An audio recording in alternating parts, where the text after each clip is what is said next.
Hi, BWW community. This is Michelle Jackson. I'm here with Quentin Holmes. He is the author of a number of children's books. We're so excited to have him, to hear from him, to learn from him. He's got all these amazing books where he's speaking to preteens about thinking outside the box and really connecting with yourself. I love these titles. He's got Johnny Skip 2 and Sporty Lou and Real Street Kids, Chasing Action, and all these different books out there. And I'm just so in love with seeing an African American man really speak to these young people and try to encourage them and inspire them. So, Quentin, tell us about yourself and tell us about your work.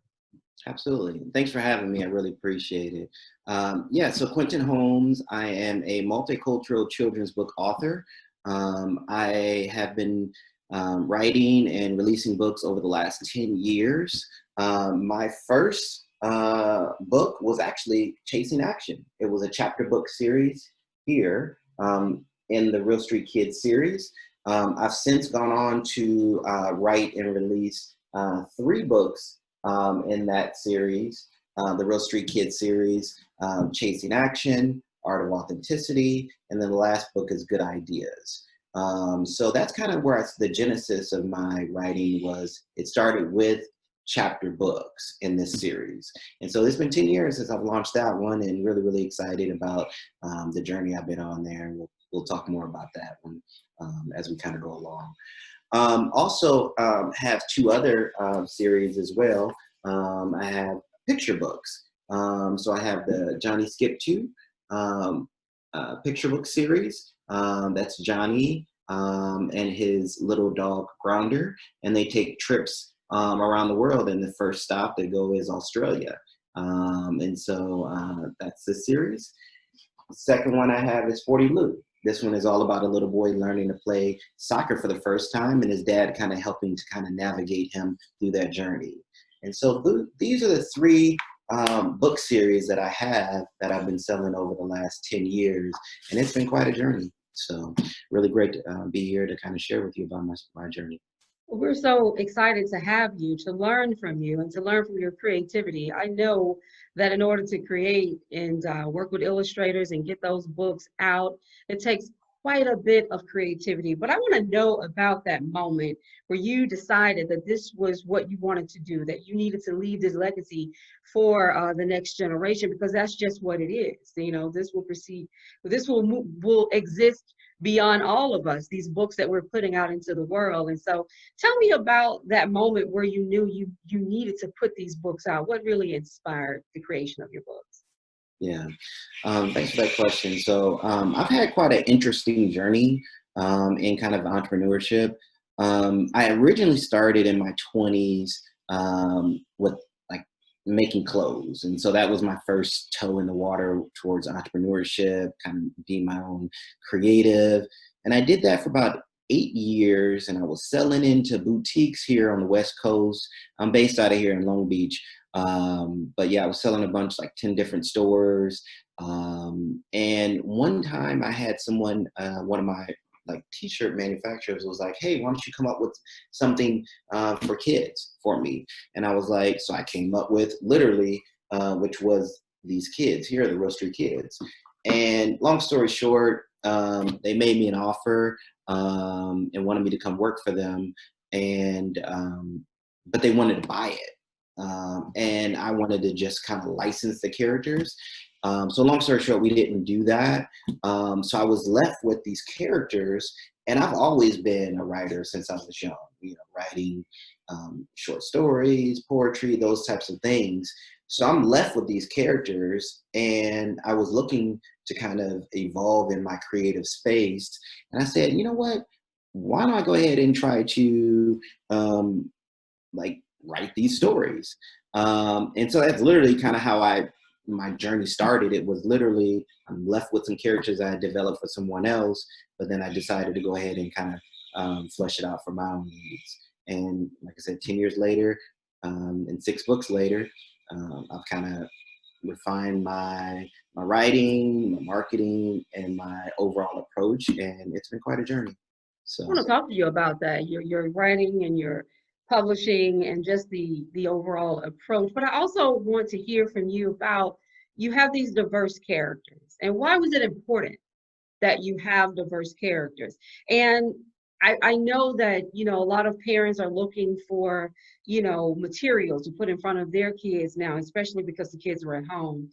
You were mentioning to me before we started that you saw an uptick in your marketing because of COVID and because of that. But talk to me about what is it that your characters are sharing that you felt like our kids, all race of kids, needed to know about. Yeah, so for me, I had a kind of an interesting childhood. My dad, he worked for the Boy Scouts.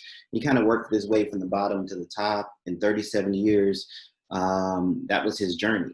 And so each time he got a promotion, he moved to a different city. So I was one of those kids who literally every 3 to 5 years, we were moving to a different place. And so with that being said, then me and my siblings, we grew up and we got to around all Black people, lived around all white people. We lived in places that was mixed. We saw people in the in the West Coast or the Midwest, and I'll spend a little time down South. And so I found myself kind of interacting with people and always finding myself the new kid and trying to fit in, trying to engage, trying to foster friendships. And so I felt like when I first wanted to write my journey with the Real Street Kids series, I wanted to write off of something I knew. So I kind of made it loosely based on my experience, like, hey, what happens when you take a kid from one place that's not very diverse, and then you plop them in a place that's super diverse? And that's what I went through when I moved from Michigan to California. And that's the journey I took my main characters on. And I wanted to kind of tell that story of diversity, unity, but I didn't want to really tell it from a place that was like preachy. I really wanted to tell it from a place that was more of like, most of our encounters usually happen through some type of fellowship or, I think about like as a kid, like I was a Boy Scout when I was a kid, and that really opened my eyes to diversity and people from different walks of life. And when we was in Scouts, all we cared about was doing that activity. I played sports coming up, and it was like, it was all about that activity. And a lot of the relationships, that was the launching point, was coming together and working towards a common goal. And in that process, you get to know people and kind of unpack their journey, get to know more about them. You go in their homes, you find about their family. And I really wanted to tell a story that really like highlighted that, because all my characters are very authentic characters. They're not picture perfect. Some deal with certain challenges. Their family structures aren't just, like I said, cookie cutter. And so I really wanted to kind of tell a story that showed that we're not all perfect, but we can have perfect unity if we are, wanting to work together, lean in together, and kind of working things together. And so that's kind of the genesis of the story and kind of what I wanted to kind of tell. Well, that's excellent. That is excellent. Let's talk now about just the creation part. What was the hardest part of creating these books? Yeah, so I would say there's two things. So the first book, Chasing Action, probably took the longest. I think anybody who, when you're writing your first book, it's like, okay, just developing out your characters, really just making sure the story is tight. And one of the things I try to do is I wanted it, like, I knew it was my first time out. And so I kept it to like short book. I didn't want it to be something super long and it was going to be, so I was like, you know what? I felt really good about 80 pages. So I just launched the 80-page book. And it actually turned out to be pretty perfect because I got a lot of good feedback that a lot of parents really like the length of the book for their children, because I target preteens. So it was perfect, perfect length, where I wasn't getting too like, it was just a nice, tight, good story. So I think it's like really understanding like your character development, but then also understanding like just a good, tight story. So that one's probably took the longest. And then it really, after that, the other two books were much quicker because by that time I already had the characters developed out, and I kind of just needed to flesh out a story, and that was just easier. So the first one took the longest, but then the other two were much quicker. But then one thing I really wanted to call out too is, so all these three books, in the Real Street Kids series, I actually wrote all these books before I got married and before I had kids. So it's when I had time. Mhm. And honestly, what I ended up going into picture books is because I literally started having kids. And I'm like, one, it gave me an opportunity to kind of like open my eyes around and the younger set and to kind of say, tell a story that would really respond to them. But then also, too, I had limited time. And so I was like, okay, well, if I have limited time, well, I can knock out a 30-page picture book. So, so yeah, so it was kind of like also adjusting the life a little bit as Mhm. well, and kind of what even pushed me down to the younger audience, and I went the picture book route. Are they self-published books Yes. or Mhm. okay? Yeah. Okay. And so it's good to know. It's just good to kind of understand your process and some of the things that that you've experienced and how it has affected your work. It's funny because I think, and I don't know this for a fact, but I think a lot of writers started writing really young. Like we love writing from a really young age, and it grew with us. I remember writing poetry and sending it to Write On magazine. I remember dragging a typewriter through the house that my father had bought me. It was so heavy. It was heavier than I was, but I would carry it everywhere. And I was always pecking away at something. So I love to hear when a writer talks about, starting that process early and sticking with it and then finding that avenue that works for them. And children's books seems to be a great avenue for you. You're doing great work. I write nonfiction. Never, I mean, I write fiction books. Never thought I would write fiction books. Never really read a lot of them early on. I was always into memoirs and different things like that. So it doesn't, it's interesting to see and to talk about the creative process. And so anything, I mean, with anything that's going on that you want to leave us with, any words of encouragement for those who are writing children's books? And this week on BWW, we're talking about animations and illustrators and children's books, and there are a lot of people who are writing children's books. So any type of tips or recommendations you can give to them Yeah. about marketing or publishing, we would love to hear it. Yeah. Probably a lot, but I would say a couple things. So, so the Real Street Kids series, these are actually the old covers. So I had these books have been out for 10 years, like I said. So I wanted to do something different for the 10-year anniversary. So what I actually did is I decided, I was like, you know what? I'm gonna take this opportunity to rebrand it a little bit, update it a little bit, and it gives me a little bit new news to kind of cover. So I updated the covers, made the kids a little bit more, instead of the baggy clothes that might have been 10 years ago, I kind of modernized it a little bit.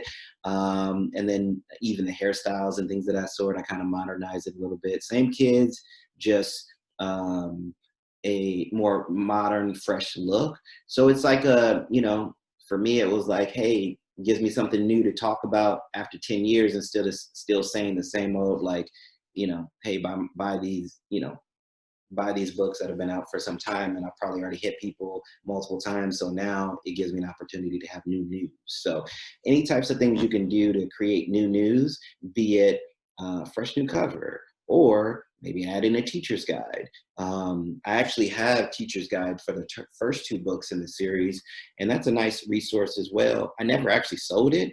All I did was just make it available for free. But that was a nice tool because if you have a teachers that want to buy a classroom set, then giving them a free teacher's guide already gives them the lesson plans that they would need to bring that into the classroom. I mean, hey, some parents might even want to use that, especially now with having to be at home and with the kids, and you might here's an activity we can do for the week, and reading the book. So so I would say, look at other things. I even have for the picture books, I have coloring books. So literally, it's the same book. I can actually open this up for you. It's the same book as the picture book, but just without color. And I just turned it into a coloring book. So some people, if you want to spend $10, you can get the picture book. If you want to buy the coloring book, same book with the words, but you just want your kids to be able to color with it, $6. Here you go. So, so it's just like being creative and just thinking of different things like coloring books, ebooks, teachers' guides, fostering new news when available. I think those are the types of things just to kind of keep it fresh, keep it new. Yeah. So I would say those are a couple things to think about. So for marketing, I mean, what's your primary source to market your books? Yeah, so normally it would be book events. For the last 10 years, I did a ton of book events. I mean, I went everywhere from New York. I did the Harlem Book Fair, Chicago Book Fair, LA Times Book Fair here in California, which is probably the biggest one. I did that like 3 times. I've done children's book fairs. Orange County had a really good one in Costa Mesa. I've done African American specific ones in LA. They had Leimert Park. So I do a lot of book fairs. I really enjoy those just because I think there's something powerful about people being able to meet you and to kind of get a signed copy.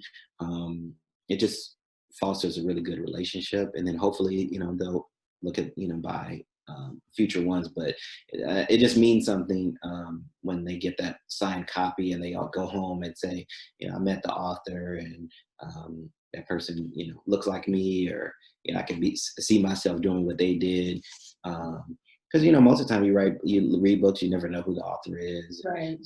It's nice to have that connection. So I do a lot of book fairs because, like I said, that's a great opportunity to connect with your audience. Right now with coronavirus, all those have been shut down, so that's been kind of challenging. So now I've shifted more towards the Instagram ads. You can do as little as like $1 a day, and you can target a specific audience. So those are great. And then the good thing about Instagram and Facebook ads are you can try different forms. You can try, you can throw out different ad sets. So you might want to do one with the picture books, or maybe one with one with the chapter books, or you might want to do a video, and then you might just test and learn. So do $1 a day, run 5 or 7 ad sets, see which one perform. And you can test test by creative, which is the specific art or video pieces. So you can test by creative, by audience. Maybe you want to target teachers. Maybe you want to target, I don't know, parents. Maybe you want to target, I don't know. I mean, there's a lot of different targeting you can do, but it gives you a low cost way to test. And like I said, something as simple as $1 a day, run it for a week, run it for a month, however, but I think to me, so do that. And then you also do interviews, things like this. Platforms like yours allow us to kind of get our message out there as well. So if there's any opportunities for interviews, or let's see, there's sometimes, like, I think I was a part of a Multicultural Children's Book Day. That was an event in January that they do to kind of highlight multicultural children's book authors. So there's probably other types of groups that do things like that as well. So being a part of other groups and kind of riding their wave or riding the coattails of their event. And then reviews, always a good thing. Anytime somebody can do a review for you. I would say those are the main things I could say. Okay, sounds great. Well, thank you so much, Quentin, for giving us your time today to talk about your books, and congratulations on publishing 6 books that I know are highly, highly successful. And it's so great to meet you. And I'm glad you talked about events, because we're hoping to do a virtual book fair for BWW in the coming weeks. And we'll definitely, hopefully you'll get an opportunity to play a role or to vendor at that particular event. So for now, I would like to say thank you. And I would like to ask our BWW community to please go out and purchase Quentin's book. We are here to support Black authors. That's what we're all about. So support him. Tell people about him. Talk to your kids about what he's doing, because he's doing great things. Also, subscribe to our YouTube page and follow us on Facebook and on Twitter. So thank you, Quentin, and have a great day. Thank you. Thank you so much. I appreciate it. Thank you. Take care.